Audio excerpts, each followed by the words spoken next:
ঐতিহ্যবাহী দিনী মার্কাজ জামিয়া মাহমুদিয়া যাত্রাবাড়ি ঢাকার উদ্যোগে আয়োজিত দ্বিতীয় বার্ষিক তাফসিরুল কোরআন মাহফিলে আয়োজনে আশার বসার কোরআন ও হাদিসের আলোকে কিছু কথা বলা ও শোনার তৌফিক দিয়েছেন।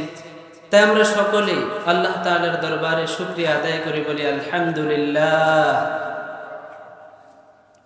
আল্লাহ রাব্বুল আলামিন এই দুনিয়ার জমিনে আমাদেরকে তার নিয়ামত দিয়ে আমাদেরকে ভরপুর করে দিয়েছে, কিন্তু এই ভরপুর নিয়ামতের মধ্যে এমন কিছু নিয়ামত আছে যেগুলোর জন্য যদি আমরা আল্লাহর দরবারে শুকরিয়ার সেজদা করে লুটে থাকি কিয়ামত পর্যন্ত, কিয়ামত কায়েম হয়ে যাবে, কিন্তু সেগুলোর শুকরিয়া আদায় করে শেষ করা যাবে।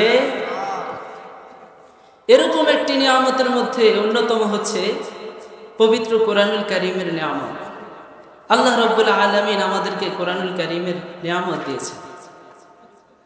এই কোরআন কেমন কোরআন? আল্লাহ রাব্বুল আলামিন এই কোরআন সর্বপ্রথম মানবজাতিকে দেন নাই। প্রথমে আল্লাহ রাব্বুল আলামিন আসমানকে বলেছেন, আসমান এই কোরআনকে নাও।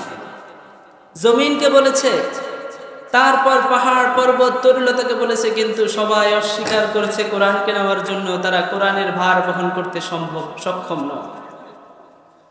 আল্লাহ রাব্বুল আলামিন বলেন, ইন্না আরাদনাল আমানাতা আলাস সামাওয়াতি ওয়াল আরদি ওয়াল জিবালি ফাআবাইনা আন ইয়াহমিলনাহা ওয়া আশফাকনা মিনহা ওয়া হামালাহাল ইনসান।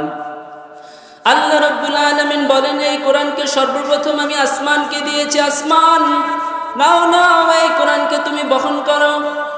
আসমান বলল, না না, এই কোরআনকে বহন করতে আমি পারবো না। তারপর আমি জমিনকে দিয়েছি, জমিন নাও নাও এই কোরআনকে তুমি বহন করো।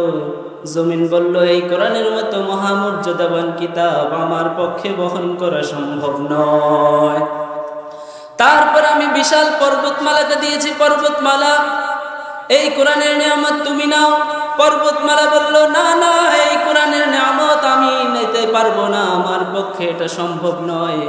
যে কোরআনকে আসমান নিতে পারে নাই, জমিন নিতে পারে নাই, পর্বতমালা নিতে পারে নাই, সেই কোরআনকে মানুষের মতো একটা প্রাণী বহন করে নিয়েছে। সুবহানাল্লাহ।